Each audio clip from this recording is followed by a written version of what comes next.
वैशोकादिवर्जितः सर्वोपनिषदो गावो दोग्धा गोपालनन्दनः पार्थो अस्य सदविरभोक्ता दुग्धं गीतामृतं महत् एकं शास्त्रं देवकी पुत्र गीतम् एको देवो देवकी पुत्र एव एको मन्त्र तस्य नामानि यानि कर्माप्येकं तस्य देवस्य सेवा। अध्याय 5 अर्जुनोवाच संन्यासं कर्मणां कृष्ण पुनर्योगं च संससि यच्छेतयोरेकं तन्मे ब्रूहि निश्चितम्। अर्जुन ने कहा, हे कृष्ण, पहले आप मुझसे कर्म त्यागने के लिए कहते हैं और फिर भक्तिपूर्वक कर्म करने का आदेश देते हैं। क्या आप अब कृपा करके निश्चित रूप से मुझे बताएंगे कि इन दोनों में से कौन अधिक लाभप्रद है? श्री भगवानुवाच संन्यासः कर्मयोगश्च निःश्रेयसकरावुभौ तयोस्तु कर्मसन्न्यासात् कर्मयोगो विशिष्यते। श्री भगवान ने उत्तर दिया, मुक्ति के लिए तो कर्म का परित्याग तथा भक्ति में कर्मयोग दोनों ही उत्तम है, किंतु इन दोनों में से कर्म के परित्याग से भक्ति युक्त कर्म श्रेष्ठ है। ज्ञेयः स नित्य सन्न्यासी यो न द्वेष्टि न कांक्षते निर्द्वन्द्वो हि महाबाहो दुःखं बन्धात् प्रमुच्यते। जो पुरुष न तो कर्म फलों से घृणा करता है और न कर्म फल की इच्छा करता है, वह है नित्य सन्यासी जाना जाता है। हे महाबाहो अर्जुन, ऐसा मनुष्य समस्त द्वंद्वों से रहित होकर भवबंधन को पुकार कर पूर्णतया मुक्त हो जाता है। सांख्ययोगो पृथक बाला प्रवदन्ति न पंडिता एकमप्यासितः सम्यक् उभयोर्विन्दते फलम्। अज्ञानी ही भक्ति कर्मयोग को भौतिक जगत के विश्लेषणात्मक करते हैं, सांख्य से भिन्न करते हैं। जो वस्तुतः ज्ञानी है वे कहते हैं कि जो इनमें से किसी एक मार्ग का भलीभांति अनुसरण करता है वह दोनों के फल प्राप्त कर लेता है।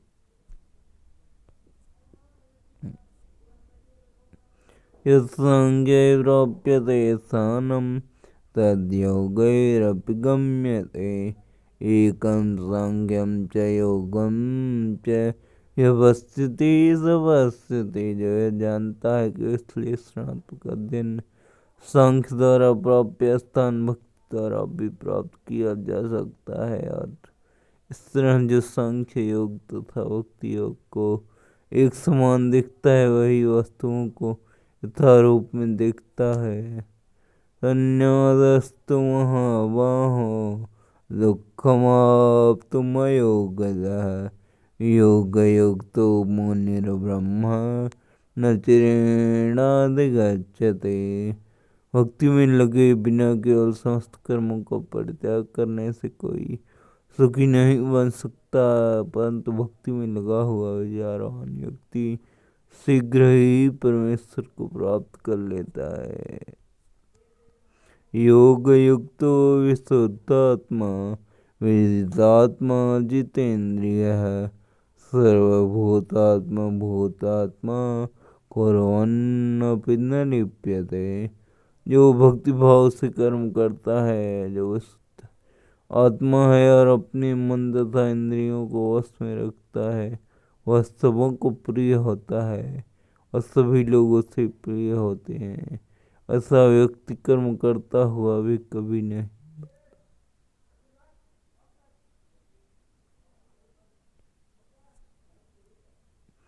नैव किंचित् करोमीति मोहयुक्तो मन्येत तत्त्ववित् पश्यन् शृण्वन् सञ्जिघ्रन् अश्नन् गच्छन् सुपन् सुषन् प्रलपन् विसृजन् गृह्णन्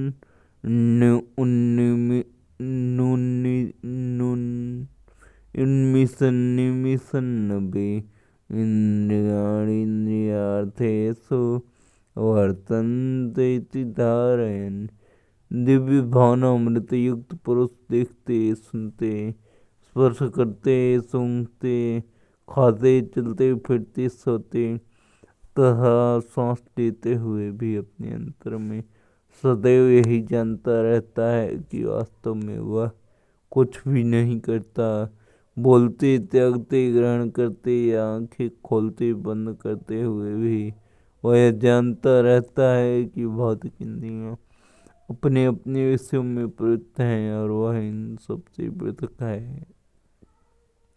ब्रह्मण्याध्याय कर्माणि संगम त्यक्त्वा करोति यः लिप्यते न स पापेन पद्मपत्रमिवाम्भसा। जो व्यक्ति कर्म फलों को परमेश्वर को समर्पित करके आसक्ति रहित होकर अपना कर्म करता है वह पाप कर्मों से उसी प्रकार प्रभावित रहता है जिस प्रकार कमल पत्र जल से स्पर्श रहता है।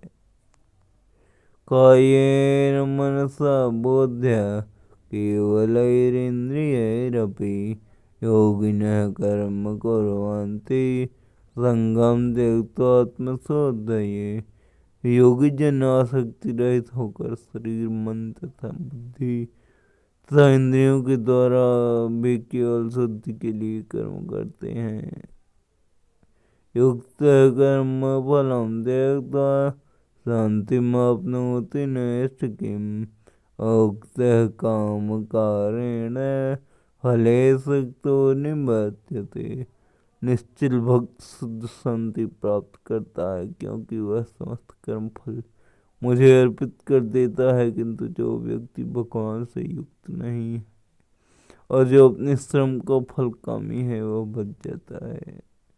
सर्वकर्माणि मनसा संन्यासास्ते सुखम वसि नवद्वारे पुरे देहि नैव कुर्वन्न कारयन्। जब देहधारी जीवात्मा अपनी प्रगति को वश में कर लेता है और मन से समस्त कर्मों को परित्याग कर देता है तब वह 9 द्वारों वाले नगर भौतिक शरीर में बिना कुछ किए कराए सुखपूर्वक रहता है। न कर्तृत्वं न कर्माणि लोकस्य सृजति प्रभो न कर्म फल संयोगम स्वभावस्तु प्रवर्तते। शरीर रूपी नगर का स्वामी देहधारी जीवात्मा न तो कर्म का सृजन करता है न लोगों को कर्म करने के लिए प्रेरित करता है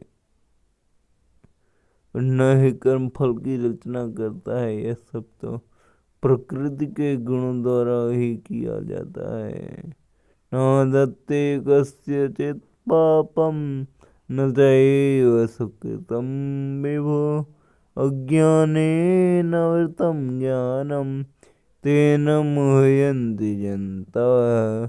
परमेश्वर न तो किसी के पापों को ग्रहण करता है न पुण्यों को किंतु सारे देहधारी जीव उस अज्ञान के कारण मोहग्रस्त रहते हैं जो उनके वास्तविक ज्ञान को आच्छादित किए रहता है।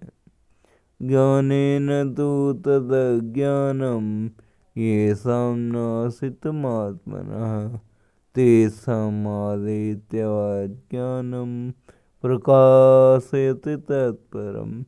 किंतु जब कोई उस ज्ञान से प्रबुद्ध होता है जिससे अविद्या का विनाश होता है तो उसके ज्ञान से सब कुछ उसी तरह प्रकट हो जाता है जैसे दिन में सूर्य से सारी वस्तुएं प्रकाशित हो जाती।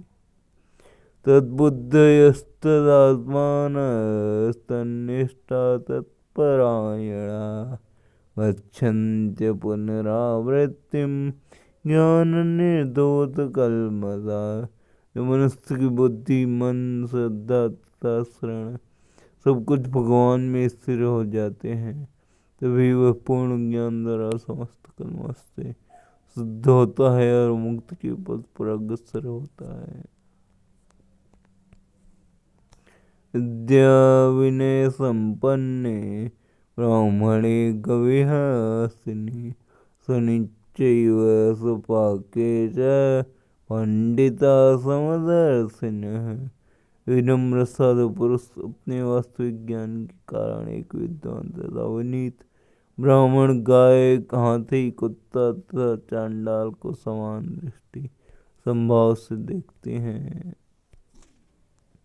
यैव जितः सर्गो येषां साम्ये स्थितं मनः निर्दोषं हि समं ब्रह्म तस्मात् ब्रह्मणि ते स्थिता। जिनके मन एकत्व तथा समता में स्थित हैं, उन्होंने जन्म तथा मृत्यु के बंधनों को पहले ही जीत लिया है। वे ब्रह्म के समान निर्दोष हैं और स्वतः ब्रह्म में ही स्थित रहते हैं।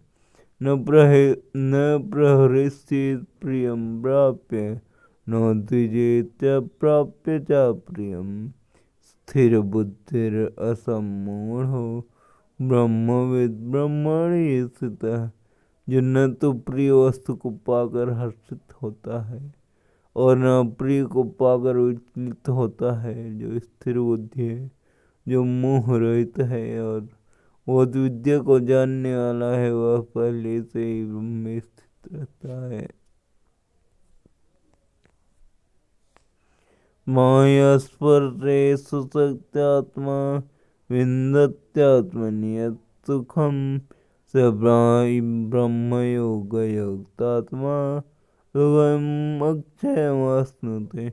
ऐसा मुक्त पुरुष भौतिक इंद्रिय सुख की ओर आकृष्ट नहीं होता, अपितु सदैव समाधि में रहकर अपने में अंतर में आनंद का अनुभव करता है। इस प्रकार स्वरूप सिद्ध व्यक्ति परब्रह्म में एकाग्रचित होने के कारण असीम सुख भोगता है।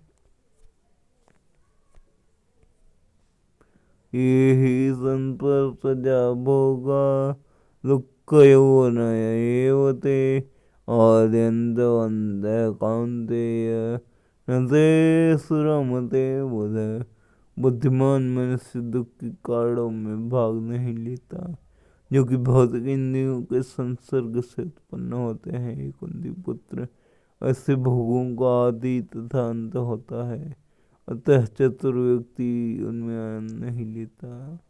शक्नोति हैव यः सोढुं प्राक् शरीर विमोक्षणात् काम क्रोधोद्भवं वेगं स युक्तः स सुखी नरः।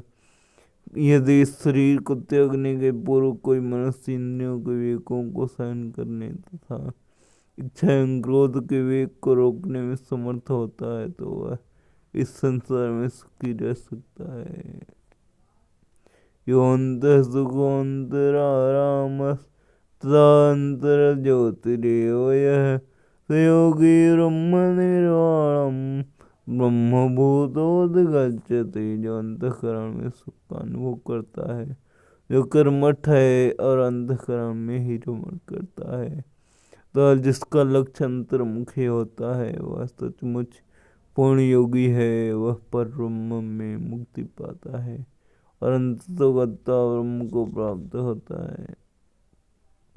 लभन्ते ब्रह्म निर्वाणं ऋषयः क्षीणकल्मषा छिन्नद्वैधायतात्मानं सर्वभूतहिते रता। जो लोग संशय से उत्पन्न होने वाले द्वैत से परे हैं, जिनके मन आत्म साक्षात्कार में रहते हैं, जो समस्त जीवों के कल्याणकारी करने में सदैव व्यस्त रहते हैं और जो समस्त पापों से रहित हैं, वे ब्रह्म निर्वाण मुक्ति को प्राप्त होते हैं।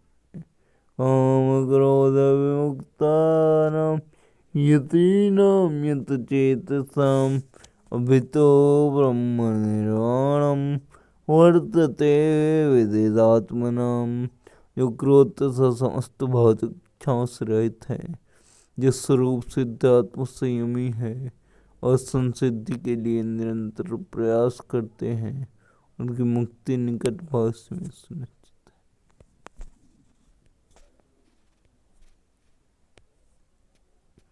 स्पर्शान् कृत्वा बहिर्बाह्यान् चक्षुश्चैवान्तरे भ्रुवो प्राणापानौ समौ कृत्वा नासाभ्यन्तरचारिणौ यतेन्द्रियमनोबुद्धिर्मोक्षपरायणः विगतेच्छाभयक्रोधो यः सदा मुक्त एव सः। समस्त इंद्रिय विषयों को बाहर करके, दृष्टि को भावों के मध्य में केंद्रित करके, प्राण तथा अपान वायु को नाथनों को भीतर रोककर और इस तरह मन इंद्रियों तथा बुद्धि को वश में करके जो मोक्ष को लक्ष्य बनाता है वह योगी इच्छा भय तथा क्रोध से रहित हो जाता है। जो निरंतर इस अवस्था में रहता है वह अवस्था मुक्त है। भोक्तारं यज्ञदवसां सर्वलोकमहेश्वरं सुहृदं सर्वभूतानां ज्ञाता मां शान्तिमृच्छति। मुझे समस्त यज्ञों तथा तपस्याओं का परम भोक्ता, समस्त लोकों तथा देवताओं का परमेश्वर एवं समस्त जीवों को उपकारी एवं हृदय से जानकर मेरे भावनामृत से पूर्ण पुरुष भौतिक दुखों से शांति लाभ करता है।